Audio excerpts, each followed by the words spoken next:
The national champion UConn Huskies have just proved what we've been saying all along. There is an elite, dominant team in college basketball this season. You are Locked On College Basketball, part of the Locked On Podcast Network. Your team every day.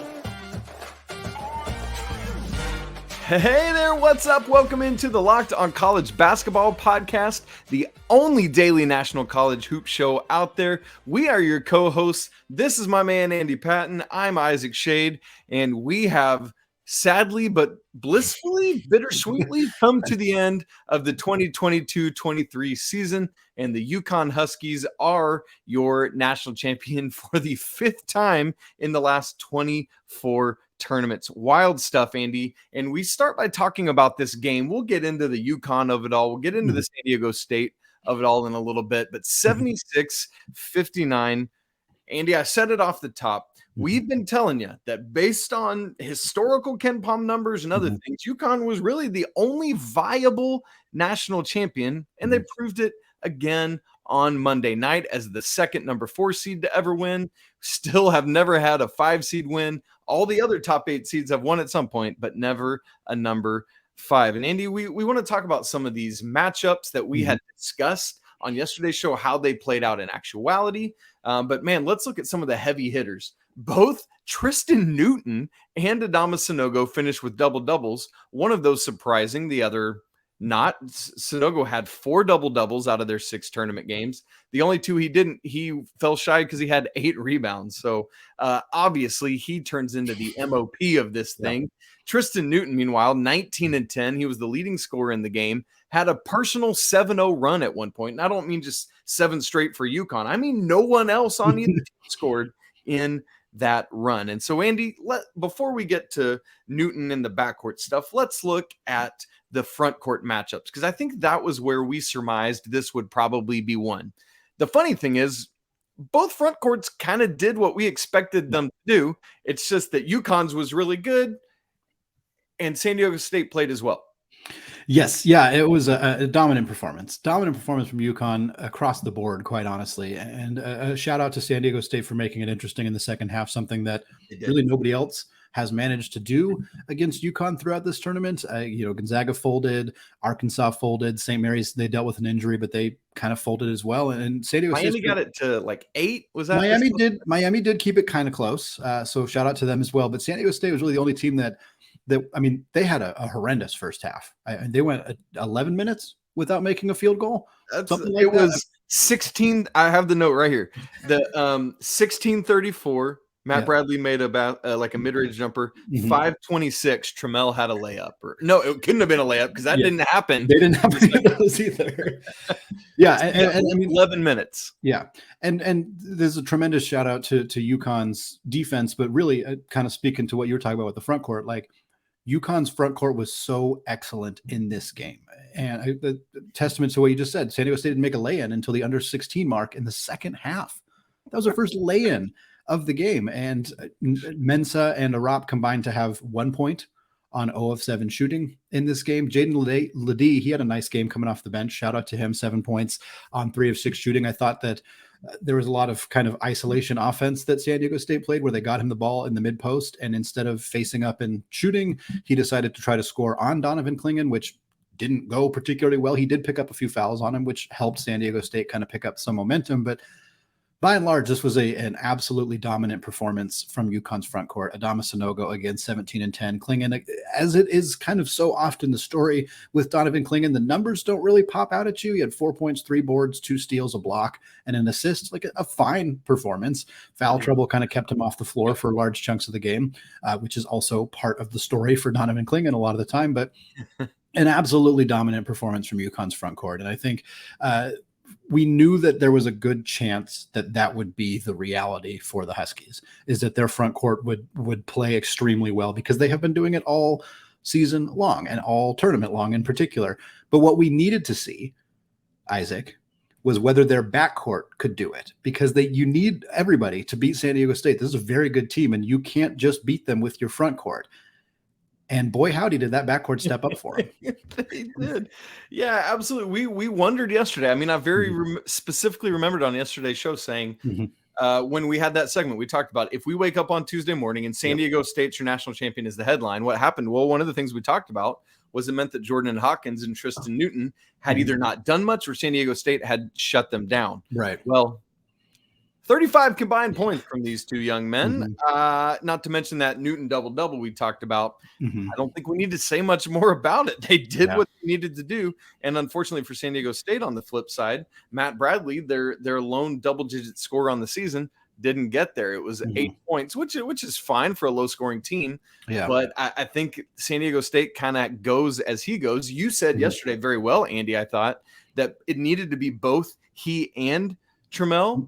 And we got, Trammell was okay. Butler both got into double digits along with Trammell, but 5 of 11 shooting for both Lamont Butler and Darion Trammell. And so that's what happens in a big blowout like this. There was front court dominance and back court dominance for UConn. Yeah, what a great performance from those guards. Hawkins and Newton combined to go 10 of 20 from the field, 3 of 7 from deep, 12 of 12 from the free throw line, did not miss any free throws. And for the record, UConn 24 of 27 from the line. Like, that's not even something that we discussed all that much. But in a game where San Diego State did get into foul trouble early, I think they were in the bonus with like 14 to go or something in like the second half. Yeah, they were. Yeah, they were in the bonus early, and UConn made them pay at the free throw line. They just kept burying their shots. And again, San Diego State did make things interesting in the second half. We saw them start to kind of crawl back a little bit, but this is a team that their bench didn't give them much of anything. And we kind of talked about that being a factor here. We mentioned a few players who might end up being kind of the unsung heroes. I think the two guys that I mentioned, I remember were the 3-point shooters, Adam Sanogo and Joey Calcaterra. And Sanogo had 3 points for San Diego State off the bench. He was only one of 2 bench players who scored for the Aztecs. The other one being Lede, who we mentioned earlier, who was kind of a catalyst for that spark that they went on in the second half. But 10 points off the bench, only 2 players when they had a lot of guys only played the last few minutes or the last few seconds of the game. Right. So it doesn't necessarily count, but Micah Parrish goes 0 for 5, Arop goes 0 for 3. Like, you can't have that. You need your bench guys to step up. And the bench wasn't a huge factor for UConn scoring wise, but Klingon obviously makes a huge impact defensively. Calcaterra 2 of 3 from deep. Let's just say, though, that those two were beautiful. When he came around that curl to the top of the key, he has such a quick trigger. Goodness gracious. That one, and then the other one was that Andre Jackson fast break, which is a good segue. I want to talk about Andre Jackson because I think he's one of those players who, similar to Klingon, when you look at the box score, if you don't watch a lot of UConn basketball and you kind of just scout the box score, you're not going – and you hear someone say that Jackson is one of, if not the best NBA draft prospect on the Huskies, that's probably going to surprise people. I don't think that is what they would expect based on looking at his numbers. But when you watch the way that he plays, the way that he makes decisions in transition, that pass where Calcaterra got the ball to Jackson, Jackson went down the floor, went through his legs behind him to Calcaterra, who was streaking behind him to hit that 3. That was beautiful basketball. Like, bring a tear to your eye beauty from a basketball perspective. It truly was. And Jackson, he was the catalyst for that. He had 6 assists in this game. He only took 3 shots. So he only has 3 points, which I know is, makes it look like, oh, he didn't have that big of an impact. But he had 1 of 3 shooting, 3 boards, 6 assists, a pair of steals. Really nice performance from him. And I think you can see just watching the way that he has impacted the game throughout this tournament. I'm not sure which of the broadcasters said it, but somebody said, I'm not sure that UConn wins this game without Andre Jackson. And while I'm not, I think Bill Raftery said I think it was Raftery said that. I'm not quite sure I get there, but like the fact that that's at least a conversation you can have when the team won by 17 points and Andre Jackson only had 3 points is a testament to how impactful he actually was on this game. Yep. As for UConn, they were up 12 at the half, and it felt like they were in charge. It did feel like they should be up more. I think Danny Hurley even said it in talking at the halftime interview there. Really felt like there were some missed opportunities in the last couple minutes. And San Diego State finally made some shots down the stretch there. But it made me start wondering, like, UConn feels very much in control of this game.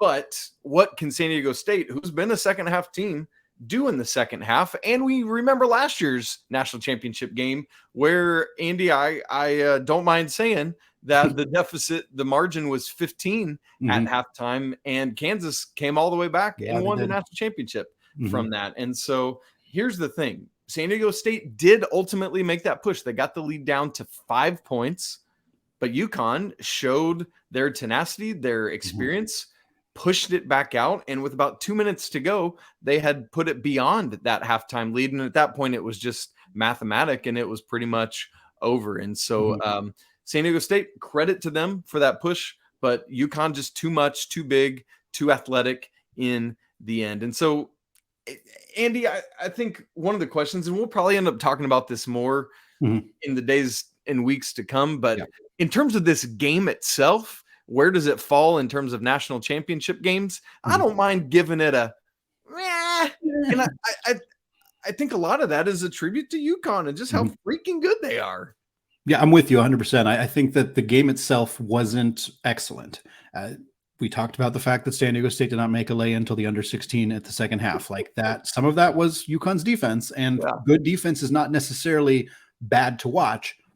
But from an aesthetic perspective, this was not the prettiest basket. I mean, I think about like even Baylor Gonzaga, which was an ugly game for Gonzaga in particular. Like it was a prettier basketball game. That's a great point. There were more made shots. There was more like it was just better. It felt smoother. Yeah, it was smooth. That's the word I was looking for. Smoother, I think, is a good way to put it. This game was kind of just like a rock fight. It was messy, a lot of mid shots at the rim, a lot of like guys falling down, a lot of kind of ugliness, which is not bad necessarily, but it's a little bit less watchable. And I think that's kind of what we got. However, while this may not have been one of the most exciting games that we have ever seen, what we did get was one of the most incredible runs through the NCAA tournament that we have ever seen. In fact, UConn joins extremely rarefied air by having beat every team they played in the tournament by 10 or more points. There are not a lot of teams that have done that. We'll tell you who has and where we think UConn ranks amongst dominant NCAA tournament performances after a word from today's sponsor, Built Bar. The Built Bar March Madness bracket is here, and we know that you have a favorite bar or puff, and now is your time to make it count. Go to BuiltMarchMadness.com right now to vote for your favorites. You know I'm going to be voting for the churro bar. I know Mr. Shade over there is going to be voting for the churro bar as well. Who are you going to vote for? And when you do, you can be entered into a drawing where 50 lucky Locked On listeners will get a free box of Built. Not only that, but one Locked On listener will get a 12-month subscription to Built to have Built's best bars or puffs delivered monthly straight to your door. You've got to try Built. It is the best protein bar ever. Seriously, they are so amazing, and you will not think that they are healthy for you. What makes Built bars and puffs so good? Well, for starters, they are high in protein, they are low in sugar, and they're covered in 100% real chocolate. That's right, real chocolate. So run to BuiltMarchMadness.com right now to vote for your favorite bar or puff and pick up a box while you're there. Built Bar, a proud sponsor of the Locked On Podcast Network. Well, Isaac, we kind of teased this coming into this segment, talking about UConn's space as a team that not only won the NCAA Tournament championship, but did it by winning every single one of their games by 10 or more points. There are 5 programs that have ever done that. Michigan State in 2000, a team that often gets discussed as one of the best as ever. Duke, last Big Ten champion. The last Big Ten champion. That's a good point as well. After that, it's ACC and Big East because that's who's been winning most of the championships lately. Duke next up at 2001, North Carolina in 2009 with Tyler Hansborough, and Villanova in 2018. That's it. Isaac, do you know how many times a team has won all 6 of their games by 13 or more points like UConn did? Well, I'm going to guess it's none time. Is it because you wrote it in our notes? It is absolutely because I wrote it in our notes. I spent the early part of the second half researching this because I was like, this game could get out of hand and I want to be ready with these notes for when Andy and I record. So I looked it up. Yeah.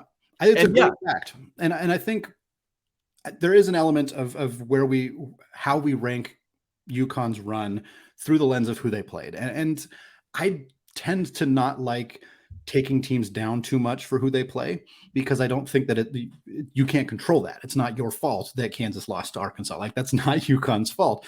UConn did not have to play a 1 seed or a 2 seed. And as much as I don't like using that, I think you have to acknowledge it. It is a part of what happened to them. Yeah. But I mean, Gonzaga's a pretty darn good team. Miami was a pretty darn good team. San Diego State, don't tell them they're a bad team, because they sure as heck were not a bad basketball team at all. Like this UConn team had to beat, and Arkansas was, I don't know that they were underseeded, but it's really hard to argue that that wasn't one of the most talented 8 seeds we've ever seen, or at least in a long, long time. That's a really good Arkansas team. And St. Mary's excellent team as well. So this was an extremely, extremely impressive run to me. Greatest of all time? Probably not. Maybe we can have that conversation when we do a little bit more digging into some of the other ones, but they won every single game by 13 or more points. Like, this was an outstanding run from UConn. And again, we talked about this kind of recently, maybe Monday's show or one of the shows over the weekend, I don't remember, but we discussed UConn's seed. They were a 4 seed. Does that mean that they're going to kind of get less respect? And I don't think that they should. I don't think they should either. And I think it is underseeded. Now, they shouldn't have been seeded too much higher, but I would have, if I was the selection committee, UConn's getting a 3. Yeah. I don't think, because of the 8 losses and because of not winning I like Big East regular season or tournament, I don't think they have an argument for a 2, because I mean, we talked at length, and it's so funny now, but we talked at length about how much those top 8 seeds had separated and identified themselves very specifically. And whoops, right? Like, this just the NCAA tournament for you. But UConn is just boat racing, man. And it's well worthy. I mean, they finish at, I looked just before we started, Ken Pom has already updated since the game. They finish 3rd in offensive efficiency, 7th in defensive efficiency. I'm Castilian now. 7th in defensive efficiency. And that means, Andy, that the Ken Pom trends both continue, which is always good for content. We still have never had a team finish worse than 22nd at defense as the national champion, never worse than 39th in offense as the national champion. And so UConn is a more than worthy champion, right? Like, and I think you're spot on with what you said, that I'm not going to call them like the greatest in the 64 or more team era, but their run certainly is in the top several, right? And that's how we're gonna have to figure out ways to specifically litigate this. And Andy, to that point about UConn's defense being 7th, I think we need to spend a minute talking about that, because we have spent so much time talking about San Diego State's defense, and rightfully so, Andy, right? Totally. Like, fourth ranked team in defense at Ken Pom. So rightfully so. We've talked about San Diego State's defense so much that I believe we completely overlooked UConn's defense, and wrongly so. They finished 7th at Ken Pom. Let me just give you some of the things they did in the national championship game, and then I'll let you go from there. San Diego State shooting in the first half of the national championship game. In the first 3 minutes and 26 seconds, they made 4 of 5, 80% clip. Way to go, Aztecs. In the remaining 16:34, they went 4 of 23. That is a 17.4% field goal percentage, Andy. In that stretch that we talked about, that however long, that 11-minute stretch, they missed 14 straight field goals. San Diego State scored the 3rd fewest points in the first half of a national championship game since the expansion in 85. The only 2 teams to score lower were in the same game. It was Butler and UConn in 2011. Butler scored 22. UConn scored 19. I think you said it earlier. San Diego State's first layup came over 4 minutes into the second half. San Diego's bench, you talked about them. Let's put some numbers on it. On the season, they're scoring just slightly over 26 points a game. They had 0 in the first half and finished with just 10. Now, yes, people will probably say some of that is San Diego State is not a great offensive team. And that is true. We've talked about that. They were in the 70s for the majority of the tournament. I haven't looked at where they finished. But let's give a lot of credit to UConn's defense for that performance that San Diego State just put up. Without a doubt, an excellent performance from UConn on the defensive end of the floor. Sanogo had some blocks. Obviously, Klingon used his size extremely well. The guards played well. And I think San Diego State's a team that relies a lot on that that mid-range shot. And we talked about that a little bit, about the anti-analytics aspect of that and how, hey, it worked for San Diego State. I don't think that them using the mid-range throughout the season was necessarily a lot of bad shots, but in this game, they were just contested. It was a lot of contested mid-range jumpers, and those are hard shots to make. And some of it was San Diego State missing shots they otherwise make. That happens. I don't think any team has ever lost a championship without missing some shots they should otherwise make. That's just part of what happens. Is that how basketball works? That's how basketball works. And I mean, with the lay-ins too, it is not like every single lay-in was this. They should have made some of them. It happens. It happens. But by and large, UConn's ability to prevent San Diego State from getting second chance opportunities, they cleaned up the glass really well. They made San Diego State work for every offensive possession. Dribble drives from Darion Trammell, which are usually very effective, were just less effective in this game. He was going up against guards who really kind of pushed him out of his comfort zone. They couldn't get Mensah going at all around the block. Like, it was a really, really dominant performance from UConn on the defensive end of the floor. And I think, you listen to any of the conversations Dan Hurley has in those kind of those mid-game press conferences he did with Tracy Wolfson. And he always talked about their defense. If given the opportunity to talk about the offense, he would skip it and talk about the defense. Like, that was what mattered to him the most. And you could tell based on not just this game. I mean, they held Gonzaga to 54 points. Like, they held Miami to a very low total. I don't remember the exact total, but this was a team that played dominant defense from the absolute start, and it's the reason they won this game against the Aztecs. And as we said yesterday, let's bring this back around. That was the reason why things went south in that 2-6 stretch, because the defense was not up to that standard. But once they locked it back in, boy, as you said yesterday, there was only one other game outside of that stretch where they gave up 80 or more points. Yeah. That is a great defensive season. Andy, speaking of Dan Hurley, like, what just a neat thing to see, and to see the whole Hurley clan in the stands. His dad, longtime coach, his brother Bobby, the coach at Arizona State, who obviously won back-to-back championships as a player at Duke, getting his son into the game at the end, getting the big embrace. Just, man, as a dad, I'm such a sucker for moments like that. That was really nice to see. That was cool. That was cool. I don't mind saying I had a little. Got a little dusty at old Shady Acres, I call my house. So, Andy, so far, unfortunately, but it's just kind of how the game went. We've had to dump on San Diego State a little bit, but goodness, we need to make sure we take time to give these guys their flowers, because what an impressive and incredible, and frankly, for the Mountain West and this program, historic run. So while it may have fallen short, they're in an excellent spot going forward. We're going to tell you why right after this.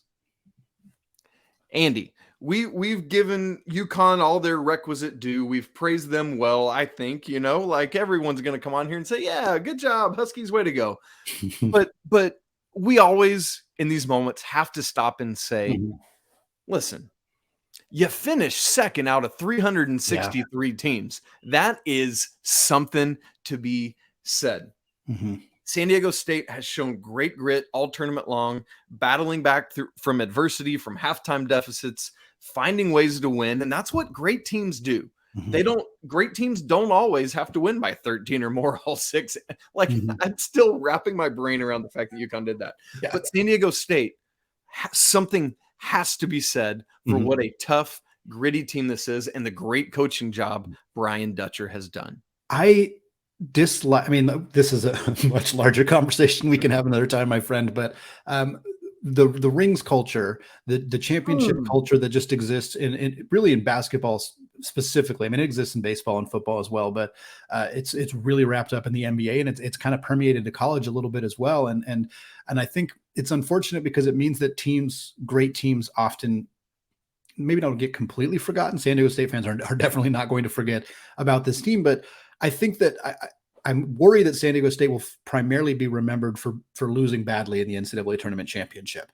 And this is a team that beat the favorite, the team that everybody expected to win the championship, the team that came in with the number 1 ranking, number 1 seed in Alabama. Handily. They beat them. They beat them. They beat a really, really good Creighton team that I thought was underseeded, and that played like they were underseeded throughout the tournament as well.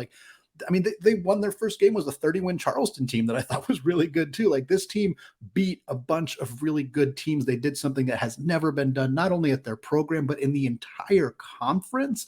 That is an extraordinary accomplishment for San Diego State, for Brian Dutcher. And like you said, they did not go quietly into the night. in this game. They did things that Gonzaga could not do. They did things that Arkansas could not do.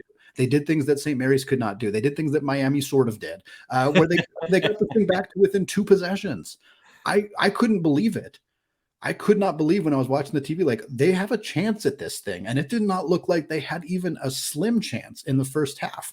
It didn't look like that. And then they climbed all the way back. Really extraordinary performance from them. And like you said, they deserve their flowers, even if the end result was what looks like another double-digit win for UConn. Technically, that's true, but there is more to the story. And I hope that portion of the San Diego State story continues to get told, because they deserve it. Yeah, Aztec fans, congrats to you. And something I will say for our sport, Andy, is I feel like and obviously, as you said, we got to unpack this in greater detail another time. But let me compare it to college football. I feel like just making the playoff in football, those 4 teams, is not as big a deal. Yeah. Making the Final Four in our sport is massive. That's so huge. I think maybe there's this way in which right now we have trouble seeing the forest for the trees because we're right here. Yeah. And it will obviously be UConn that will be the team most remembered to history. Yeah. But when we look back, or Purdue. Sorry, you're gonna dig there. Listen, you're not wrong at all. But we do. I mean, we always go back and look at Final Fours and who made it and what were the Cinderella Final Four runs and how did they do and did they hold up? And so, I think that is one of the things where I think our sport, and I think this will be part of the conversation that we have this summer at some point. I think our sport might honor some of that close but no cigarness better than a lot of other sports do. I agree. I think that's an excellent point. And I think San Diego State also joins a select group of mid-major teams to play for a title. We haven't seen that all that often, and Gonzaga qualifies as a team that's not in a Power 6 conference or a Power 5 conference. Right now, Butler was a mid-major team. They were in the Horizon League when they made it to that championship. Memphis was in Conference USA when they made it in 2008. You go all the way back to UNLV in 1990, and yes, they were a mid-major team, but they were an extraordinarily dominant team. But like that puts San Diego State in really rarefied air. And I think another aspect of this that's worth noting is Memphis has not gotten to a Power 6 conference yet, but they did advance to the American. Butler, obviously now in a Power 6 conference as a member of the Big East. Gonzaga, heavily rumored to potentially be a Big 12 team in the near-ish future. Certainly no guarantees on that, but it is part of the conversation. And San Diego State. And I think that's kind of where I want to run with this next, because I think one of the things that, and this was probably going to happen regardless, but could they have done anything? They could have done one thing more, I suppose, but they basically did everything they possibly could to position themselves to be even more attractive to power conference programs. And that's huge. I mean, that's monumental. And the Pac-12 has been so heavily connected to San Diego State for months and months and months now. And they haven't gotten it done because they haven't gotten their media rights deal done. And it's kind of hard to, I saw somebody post this on Twitter. It's like, you can't go build a second room on your house when the foundation is falling on the backside. Like, you got to take care of that first, and you got to get the media rights deal done, and you got to, appease the teams that are currently in your conference. And then you can go out and add more people. But if I'm San Diego State right now, I'm not just sitting on my hands and waiting for the Pac-12. Like, let's see what else is out there. Because, I mean, the Big 12, how could they not be interested? Brett Yormark, the commissioner, has made it so clear about two things. Thing one, he thinks basketball is an underutilized resource in the college landscape, and he thinks that building the best basketball conference, which he's already done, but continuing to do that, is a positive thing. And he wants a team on the West Coast. He wants a team in the Pacific time zone. That's why they're so connected to Gonzaga. But guess what? San Diego State qualifies for both those things. They also have a football program. They give them a media footprint in the San Diego area, which is huge. So to me, and I mean, I don't even think the Big 12 is the only conference that's going to get involved along with the Pac-12. The Big 10 might get involved. We don't know that for sure. I'm not reporting any information here necessarily, but I mean, it's hard to ignore San Diego State right now. And I think a lot of people are just like, oh, they're going to be the replacement in the Pac-12, and kind of just like wrote that in pen a couple months ago. But every day that it doesn't happen makes me wonder if San Diego State, and their run obviously helps tremendously, of like, this is a brand. Like, it's a significant brand in a significant city. And I think that I think that their move to a power conference would have happened even if they lost to Charleston, but it certainly didn't hurt what they did the last few weeks. Well, in I believe it was yesterday or some point in recent days, we talked about not only what San Diego State's done this year, but the 20 season that got canceled when they were 30-2 and probably would have been a 1 seed. Well, let's not forget, in the 2 intervening years between then and now, I went back and did the numbers in between then because I was curious. In this 4-year run, San Diego State is 108-23. Andy, they've won 82.4% of their games in that stretch. That is obscene. They would have been a 1 seed, I'm assuming, had that gone on. At worst. At worst a 2, right?